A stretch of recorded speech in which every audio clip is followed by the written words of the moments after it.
Lagos residents have condemned President Muhammadu Buhari for his speech where he called for an end to demonstrations against police brutality. According to a witness, a highway leading to the Lagos airport was blocked by groups of young men demanding cash from motorists. In the Ibeju area of Lekki, armed men chased away police and several police stations were burned to the ground. The latest unrest follows a bloody response by security forces on demonstrators on Tuesday, where 12 people were reportedly killed. The protests demanding police reform have been ongoing for over 2 weeks and represent a political crisis for Muhammadu Buhari. What we expected is not what we had from him. Actually, we expected him to speak on the what happened at Lekki on Tuesday. But unfortunately, our president did not say anything about it, which is very bad. So we expected him to say something to condemn the killing. He never said such, never made mention of it in his broadcast.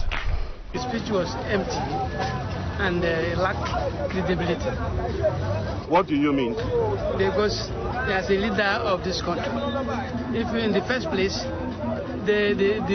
what he's supposed to do is to make the announcement and speak powerfully about what is happening in this country.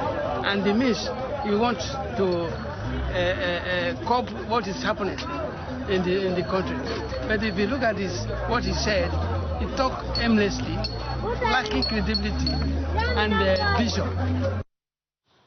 So on the back of that, we're now joined by two Nigerian citizens living in South Africa who both have different sentiments on this matter. Oluwaseun Ajay is a doctoral researcher at Wits University who demands justice and equality from the federal government, while Wits PhD candidate Abubakar Bello says there's no excuse for bad governance, but also no excuse for bad behavior from citizens. A very good morning to the two of you, Oluwaseun as well as Abubakar. Thank you for your time and thank you for joining us on Weekend Dawn.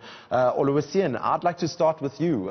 What do you think of the current political climate in your home country? I'm sorry, I lost you there. Can you kindly repeat that? Oluwaseun, I was asking, what do you think of the current unrest in your home country of Nigeria? Okay, thank you so much, and a very good morning to everyone watching from all over the world. Thank you once again, Newzroom Afrika.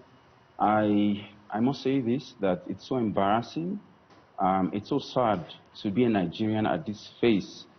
The current, I would rather not call it an unrest, but I would like to start by saying this all started with a peaceful protest, and it's very simple. It's a no-brainer.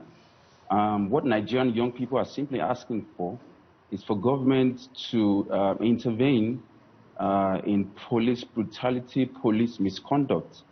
So much that after the peaceful protest started, just about a week ago, it was being hijacked by, I'd like to call them scrupulous elements, sponsored agents. And, you know, here we have today, we have some sort of looting here and there. But, you know, the demands are really simple. You know, they've all been condensed into the viral and popular 545 demands. And what we are simply asking for is for government to intervene in police brutality. And, yeah, so that's where we find ourselves today. That's where we find ourselves today. Abubakar, in your opinion, is the protest action from the youth who've rallied using social media warranted in Nigeria? Yes, good morning, everyone. Thank you for having me. As citizens of the country, the constitution of the country, which is the section 40 of the Nigerian constitution, has guaranteed everyone has the right to protest in the country. And protests in the country come with responsibility and consequences.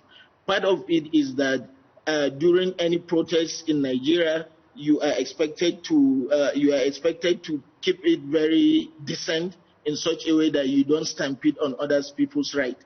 Nigerians youth have the right to protest at any time, and it is in history that Nigerian youth either pre-independent or post-independent or during the military era, we have all protested during the time, even our time as a student, undergraduate student in the university, who protested against IMF loan, against increase in the tuition fee, and against some strike action in the university, even against fuel subsidy. So we have history of protests. We all went through this.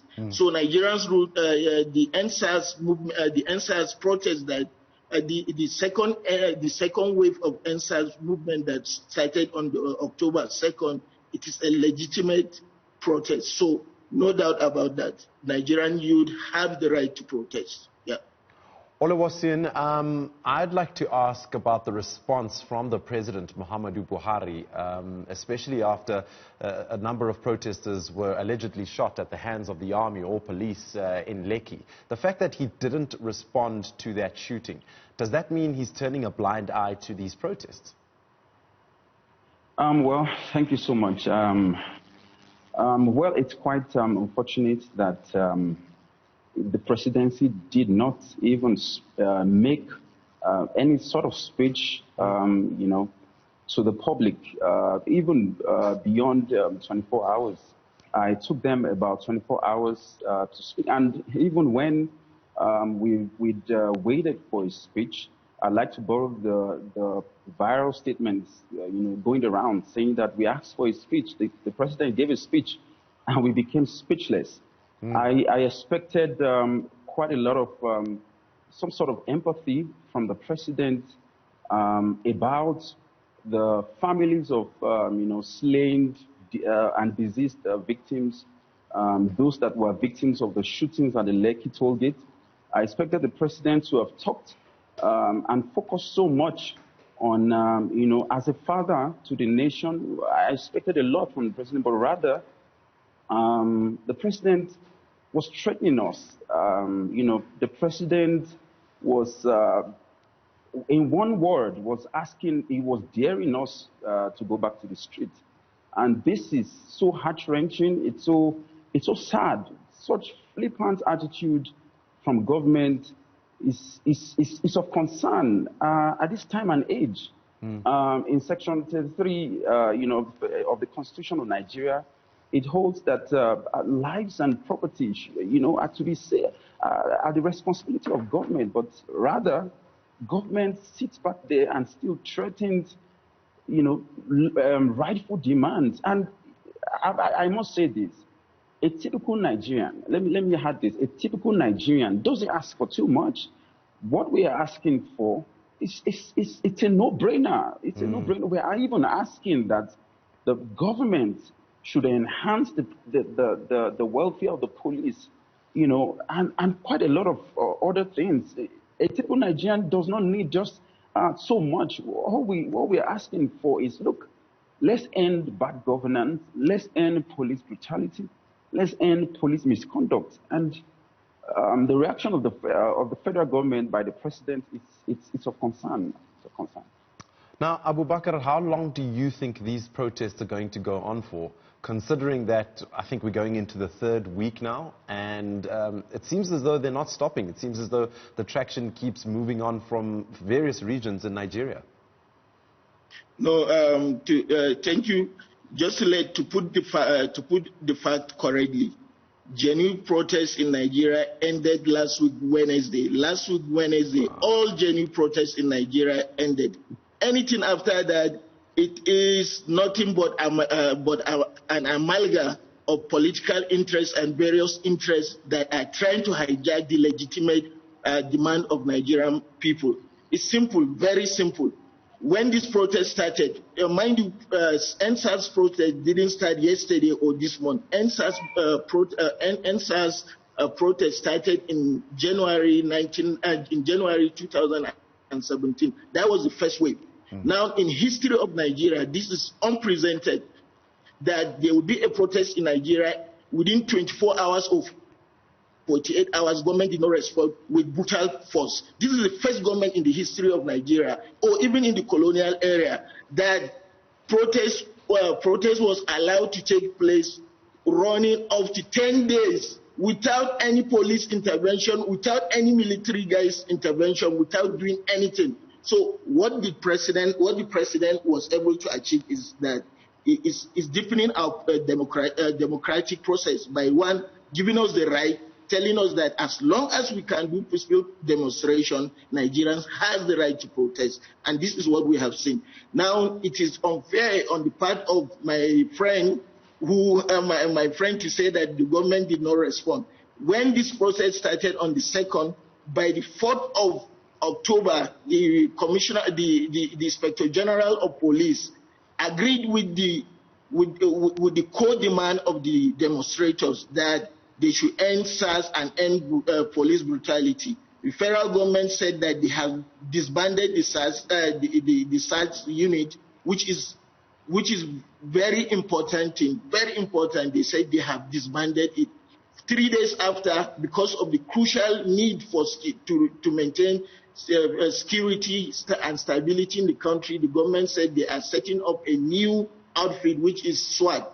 The same protesters said that we don't want SWAT, we don't want SARS, we don't want SWAT. Now, no country will live in vacuum to allow the security architecture of it to be destroyed just because you want to protest. The right of the Nigerian citizen has to be protected, just like what the Constitution said, that the right for life and protection of properties must be protected by the Nigerian government. So Nigerian government waited 11 days when they did everything. Nigerian government accepted all the demands. The government said, okay, what are your demands? They said, we have 5 demands. Government said, we have accepted all the 5 demands. Now, let me tell you, if the protesters are sincere with themselves, they will have called off the protest. But the protest changed a new dimension. Now, the dimension that it took is that it became a political protest. When some people, we have seen political actors that couldn't win the last 2 elections or last 4 elections in Nigeria, we have seen that they started coming in, agitating for different kind of things, which is they are shifting the goalposts of the protest. That is what undermined the NSAS movement, and that is what brought about the wanton destruction of life and properties as a result of this shifting of the goal. Now, Abubakar, unfortunately, we have to leave it there. That's all the time we have. That was Abubakar, Hadisu, Bello.